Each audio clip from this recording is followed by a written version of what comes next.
قلبي مشاعر أخفيها قد أشرقت الشمس عليها عن خطط لم أعبأ فيها ستكون بأيامي فرقا فحياتي قبل الحلقات تيه بضياع بشتاتي من دون نعيم الآيات. Kisah nyata seorang pemuda Arab yang menimba ilmu di Amerika. Ada seorang pemuda Arab yang baru saja menyelesaikan bangku kuliahnya di Amerika.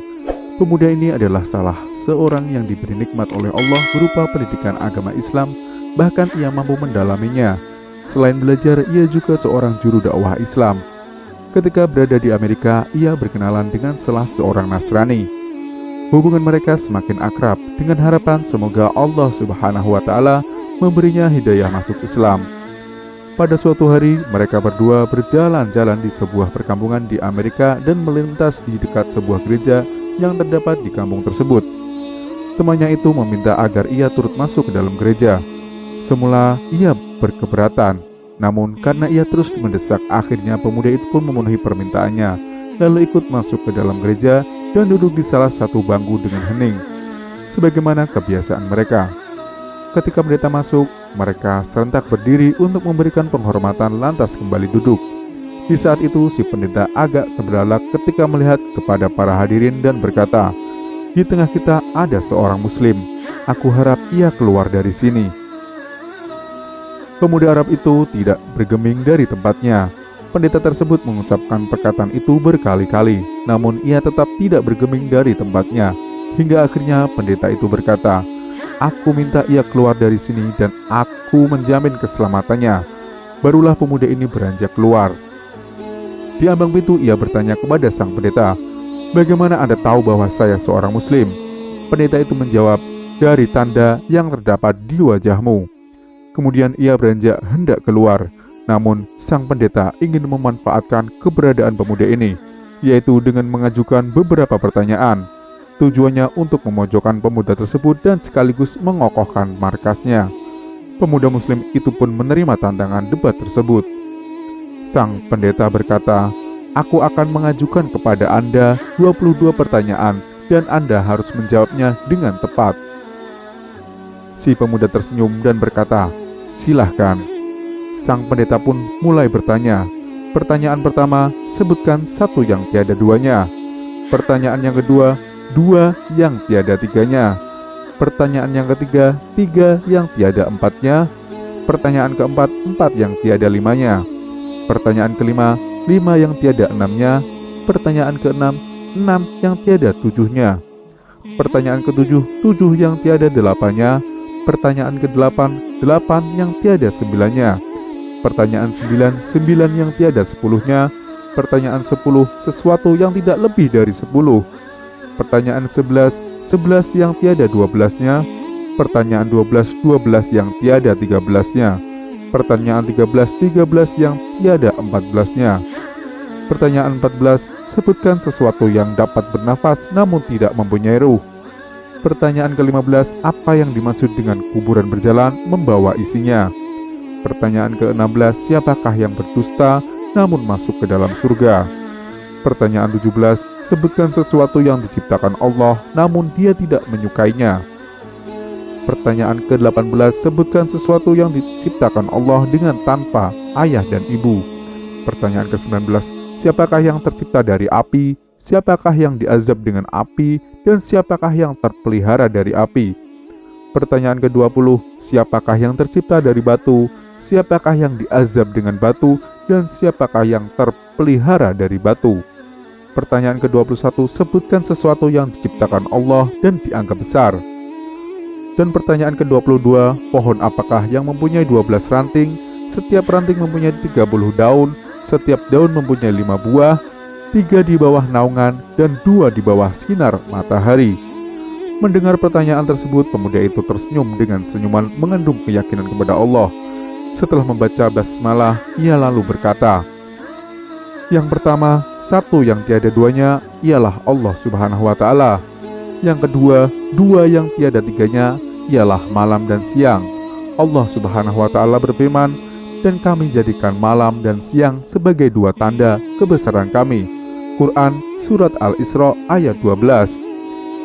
Yang ketiga, tiga yang tiada empatnya adalah kekhilafan yang dilakukan Nabi Musa ketika Khidir menenggelamkan sampan, membunuh seorang anak kecil, dan ketika menegakkan kembali dinding yang hampir roboh. Yang keempat, empat yang tiada limanya adalah Taurat, Injil, Zabur, dan Al-Quran. Yang kelima, lima yang tiada enamnya ialah sholat 5 waktu. Enam yang tiada tujuhnya ialah jumlah hari ketika Allah Subhanahu wa Ta'ala menciptakan makhluknya. Yang ketujuh, tujuh yang tiada delapannya ialah langit yang 7 lapis. Allah Subhanahu wa Ta'ala berfirman, yang telah menciptakan 7 langit berlapis-lapis. Kamu sekali-kali tidak melihat pada ciptaan Rob yang Maha Pemurah sesuatu yang tidak seimbang. Quran Surat Al-Mulk ayat 3. Yang kedelapan, delapan yang tiada sembilannya ialah malaikat pemikul arsy Ar-Rahman. Allah Subhanahu wa Ta'ala berfirman, dan malaikat-malaikat berada di penjuru-penjuru langit, dan pada hari itu 8 orang malaikat menjunjung arsy Rabbmu di atas kepala mereka. Quran Surat Al-Haqq ayat 17. Yang kesembilan, 9 yang tiada 10-nya adalah mukjizat yang diberikan kepada Nabi Musa. Tongkat, tangan yang bercahaya, angin topan, musim paceklik, katak, darah, kutu, dan belalang. Yang ke-10, sesuatu yang tidak lebih dari 10 ialah kebaikan. Allah Subhanahu wa Ta'ala berfirman, barang siapa yang berbuat kebaikan maka untuknya 10 kali lipat. Quran Surat Al-An'am ayat 160. Yang ke-11, 11 yang tiada 12-nya ialah jumlah saudara-saudara Yusuf. Yang ke-12, 12 yang tiada 13-nya ialah mukjizat Nabi Musa yang terdapat dalam firman Allah. Dan ingatlah ketika Musa memohon air untuk kaumnya, lalu kami berfirman, pukullah batu itu dengan tongkatmu, lalu memancarlah daripadanya 12 mata air. Quran Surat Al-Baqarah ayat 60. 13 yang tiada 14-nya ialah jumlah saudara Yusuf ditambah dengan ayah dan ibunya. 14, adapun sesuatu yang bernafas namun tidak mempunyai ruh adalah waktu subuh. Allah Subhanahu wa Ta'ala berfirman, dan waktu subuh apabila fajarnya mulai menyingsing. Surat At-Takwir ayat 18. Yang ke-15, kuburan yang membawa isinya adalah ikan yang menelan Nabi Yunus alaihi salam. Yang ke-16, mereka yang berdusta namun masuk ke dalam surga adalah saudara-saudara Yusuf, yakni ketika mereka berkata kepada ayahnya, wahai ayah kami, sesungguhnya kami pergi berlomba-lomba dan kami tinggalkan Yusuf di dekat barang-barang kami, lalu dia dimakan serigala. Setelah kedustaan terungkap, Yusuf berkata kepada mereka, tak ada cercaan terhadap kalian. Dan ayah mereka Yakub berkata, aku akan memohonkan ampun bagimu kepada Robku, sesungguhnya dialah yang maha pengampun lagi maha penyayang. 17, sesuatu yang diciptakan Allah namun tidak dia sukai adalah suara keledai. Allah Subhanahu wa Ta'ala berfirman, sesungguhnya sejelek-jelek suara adalah suara keledai. Quran Surat Al-Luqman ayat 19. Yang ke-18, makhluk yang diciptakan Allah tanpa bapak dan ibu adalah Nabi Adam, malaikat, unta Nabi Saleh, dan kambing Nabi Ibrahim. 19, makhluk yang diciptakan dari api adalah iblis, yang diazab dengan api ialah Abu Jahal, dan yang terpelihara dari api adalah Nabi Ibrahim. Allah Subhanahu wa Ta'ala berfirman, wahai api, dinginlah dan selamatkanlah Ibrahim. Quran Surat Al-Anbiya ayat 69. Yang ke-20, makhluk yang terbuat dari batu adalah unta Nabi Saleh, yang diazab dengan batu adalah tentara bergajah, dan yang terpelihara dari batu adalah Ashabul Kahfi atau penghuni gua. Yang ke-21, sesuatu yang diciptakan Allah dan dianggap perkara besar adalah tipu daya wanita, sebagaimana firman Allah Subhanahu wa Ta'ala, sesungguhnya tipu daya kaum wanita itu sangatlah besar. Quran Surat Yusuf ayat 2. Yang ke-22, adapun pohon yang memiliki 12 ranting, setiap ranting mempunyai 30 daun, setiap daun mempunyai 5 buah, 3 di bawah teduhan dan 2 di bawah sinaran matahari. Maknanya pohon adalah tahun, ranting adalah bulan, daun adalah hari, dan buahnya adalah sholat yang 5 waktu. 3 dikerjakan di malam hari dan 2 di siang hari. Pendeta dan para hadirin merasa takjub mendengar jawaban pemuda muslim tersebut. Kemudian Pemuda itu pamit dan beranjak hendak pergi. Namun ia mengurungkan niatnya dan meminta kepada pendeta agar menjawab satu pertanyaan saja. Permintaan ini disetujui oleh sang pendeta. Pemuda ini berkata, "Apakah kunci surga itu?" Mendengar pertanyaan itu, lidah sang pendeta menjadi keluh. Hatinya diselimuti keraguan dan rona wajahnya pun berubah. Ia berusaha menyembunyikan kekhawatirannya, namun hasilnya nihil. Orang-orang yang hadir di gereja itu terus mendesaknya agar menjawab pertanyaan tersebut. Namun ia berusaha mengelak. Mereka berkata, "Anda telah melontarkan 22 pertanyaan kepadanya dan semuanya ia jawab.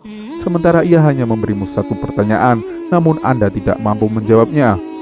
Pendeta tersebut berkata, "Sungguh aku mengetahui jawaban dari pertanyaan tersebut, namun aku takut kalian marah." Mereka menjawab, "Kami akan jamin keselamatan Anda." Sang pendeta pun berkata, jawabannya ialah, "Asyhadu an la ilaha illallah wa asyhadu anna Muhammadar Rasulullah." Lantas sang pendeta dan orang-orang yang hadir di gereja itu memeluk agama Islam. Allahu Akbar. Semua itu tentu dengan ilmu. Ambillah hikmah dari kisah ini. Semoga Allah limpahkan kita dalam iman dan takwa kepadanya, kapan dan dimanapun kita berada. Amin.